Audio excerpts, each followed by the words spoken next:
nismo prispeli tudi do konca. Predstavitev odpira razpravo na referate iz drugega dela in referate iz tretjega dela. Prosim.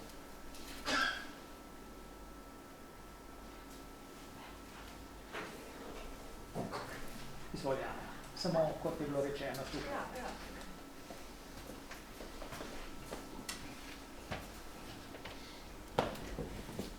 Lep pozdrav še enkrat, se me sliši, ne? Jaz imam eno vprašanje za doktor Dobaja. A kako? Aha, je šla ravno ven. Nisem opazila. Kaj, ga postavim kasneje, pa se mi to kdo... Ja, dobro, potem pa predlagam, da damo tisti komentar, ki nas čaka na...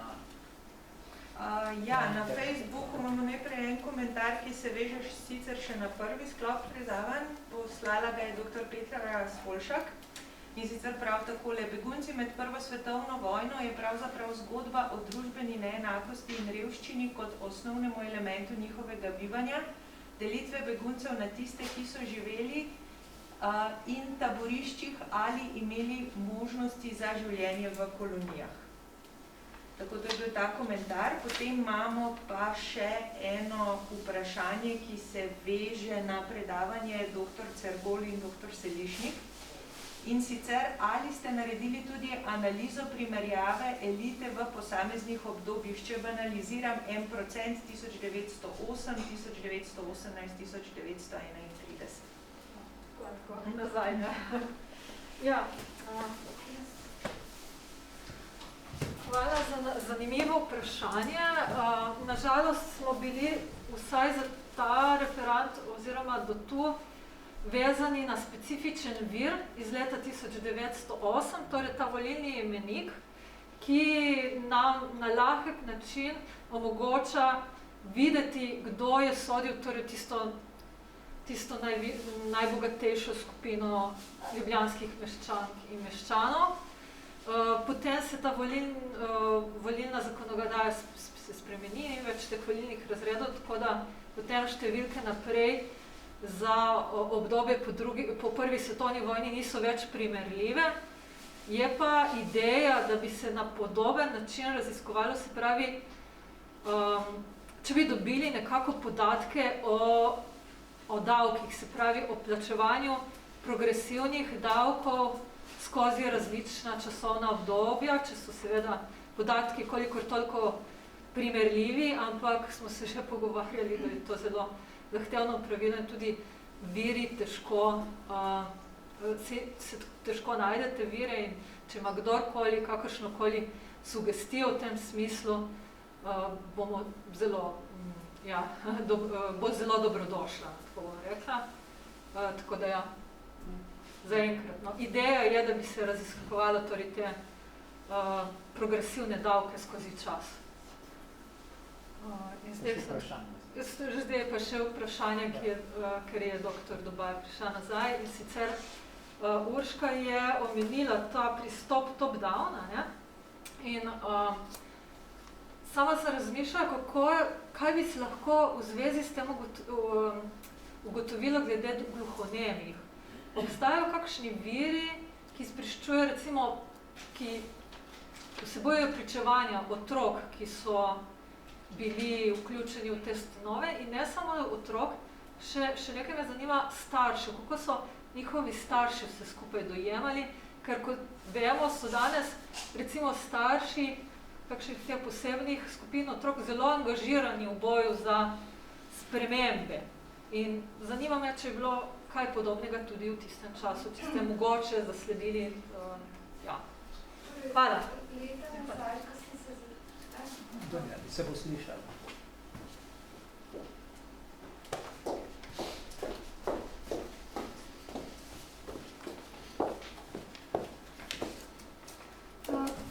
Torej leta 2013-15 se mi zdi, ko sem se prvič seznanila z gluhonemimi in tudi napisala prvi članek, sem pogrešala prav te dve zadeve, se pravi starše pa pričevanje otrok. Edina zadeva glede otrok, kjer izražajo svoje občutke, je ohranjena ena številka njihovega lista Sonček, kjer so zelo kratki stavki, kjer otrok napiše, ne vem, da se ima v gluhonemnici lepo, da ima rad učitelje, skratka, da za njega dobro poskrbijo. In v bistvu se gluhonemnico jemljajo kot dom. Tudi ravnatelj gluhonemnice Grm recimo govori o tem, da se otroci vračajo domov. Ampak to je vse. Druga zadeva glede staršev, sem pa tudi v tistem članku poudarila, to, kar sem pač dobila samo navodila staršem, kako naj recimo ravnajo z otroki v času počitnic, kakšne poudarke naj dajo. Se pravi, da z njimi se pogovarjajo razločno, da pač pri hišnih opravilih se z njimi pogovarjajo. Nikjer pa nisem zasledila odziva staršev. Tako da nekako imam občutek, da so starši prepustili celotno vzgojo in izobraževanje v gluhonemnici. Bili so tudi tako oddaljeni, da tudi otroka recimo niso več mesecev videli. Tako da je otrok prihajal recimo v Božiču domov. Tako da to dvoje je luknja in jo ne morem zapomniti, ker ni virov. Da sem odgovorila. Hvala lepa. Še kakšno vprašanje? Ja, še eno vprašanje imamo na Facebooku. To se pa veže na zadnje predavanje, dr. Dragoš. Ali menite, da lahko na odstotek premoženja srednjega in nižjega sloja, 16%, vpliva tudi to, da kar nekaj velikih podjetij na Slovenskem prevzemajo tujci?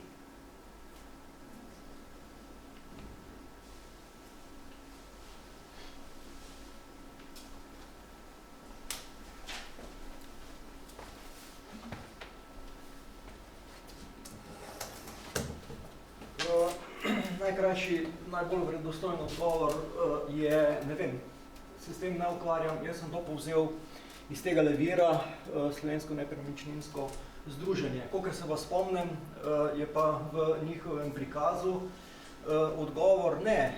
Ključna zadeva je, ali hočemo obdavčiti ali nočemo obdavčiti.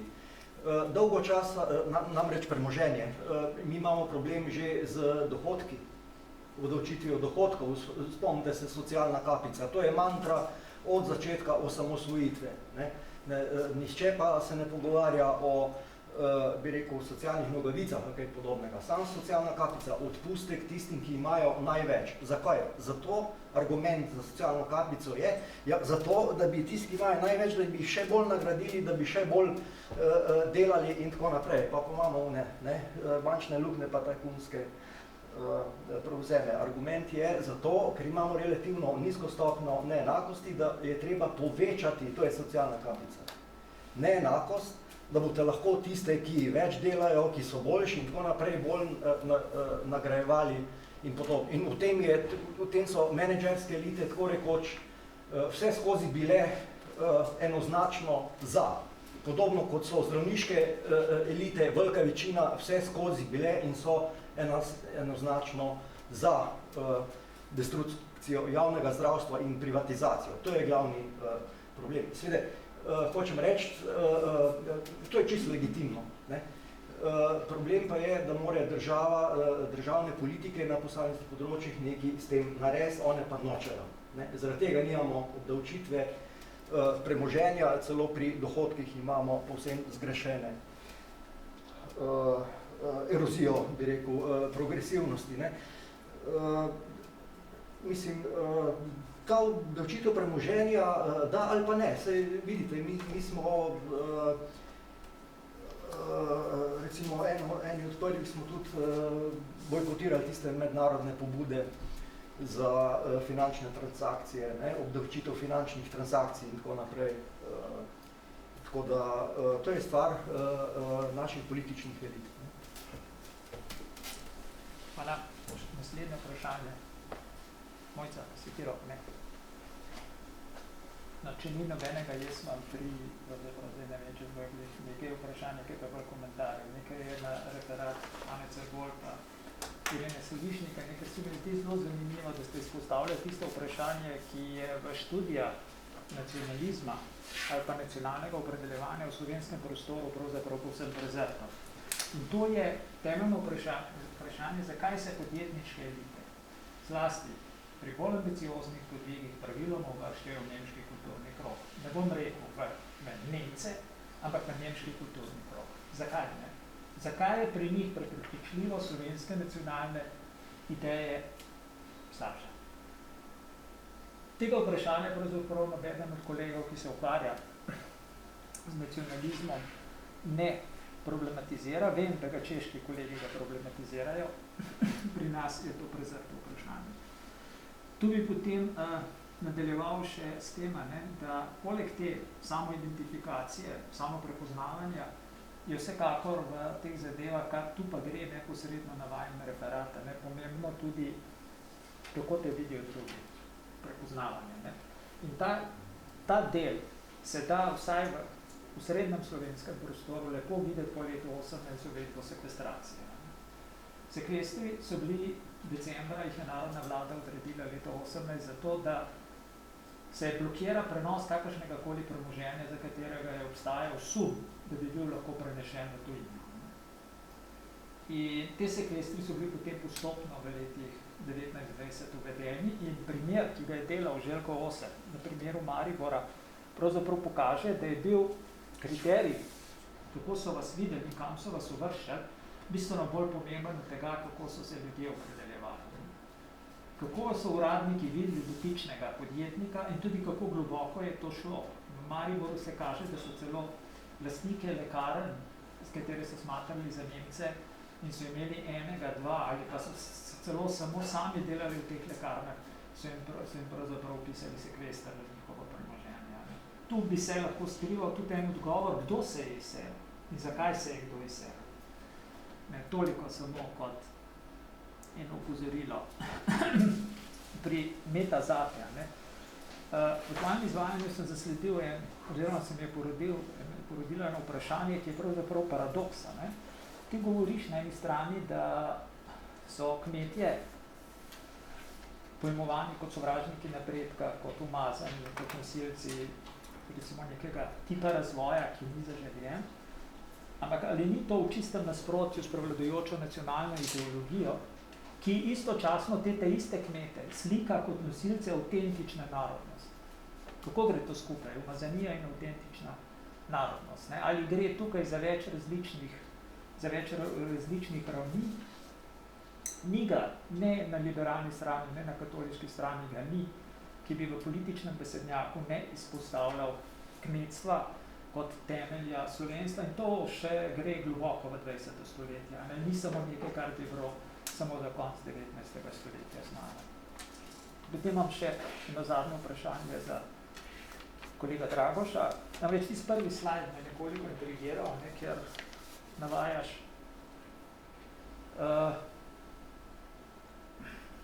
porazdelitev premoženja in ker postavljaš trditev, da ne glede na režima, se je socialistična Jugoslavija po premoženju uvrščala v bok drugim kapitalističnim državam.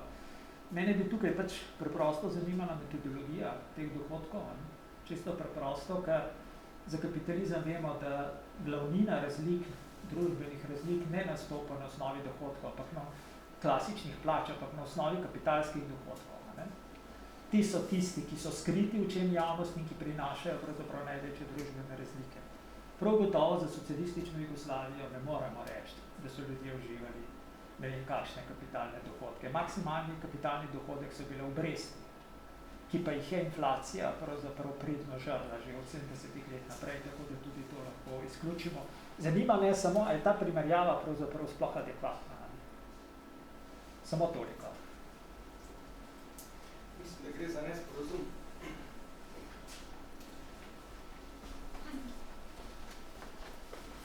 Zelo lahko sem ga zakrivil tudi jaz. Na tole misliš, ne? Tega, ta prvega, da si znal, ta prvi slajd. Ja. Ja. Delež vseh dohodkov, tu moral bi zdaj pogledati, kaj je bil takrat, ne, v statistikah Svetovne banke. Zajema vse dohodke, zelo verjetno tudi dohodke od premoženja, ne? Vsekakor pa dohodke od rednih plač, dohodke od dela. Ne? In tisto, kar bi si upal trditi, je, da kakorkoli način že zajemajo, ne? Da uporabljajo enoten kriterij za vse navedene države. In če je to res, potem so podatki relevantni. Novejše statistike, to pa ni več zdaj zveze s tem, ne? Recimo, tule so pa samo dohodki iz premoženja in premoženje. To je različna, bi rekel, različni vir bogatstva od tiste prejšnje. Kar ugasno, da ne bo sploh da ne boš kdo kaj vprašal. Ne, ne vem. Podrobnosti si lahko preberete, ne? Ja. Tekstu.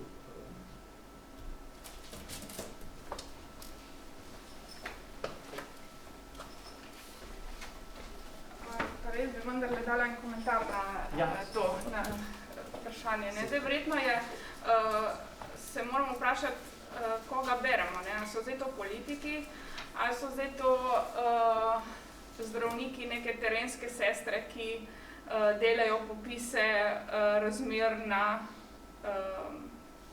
torej, recimo, če vzamemo asanacijo Lukovice, ne, kot primer vasi, kjer so prešteli gnojnišča,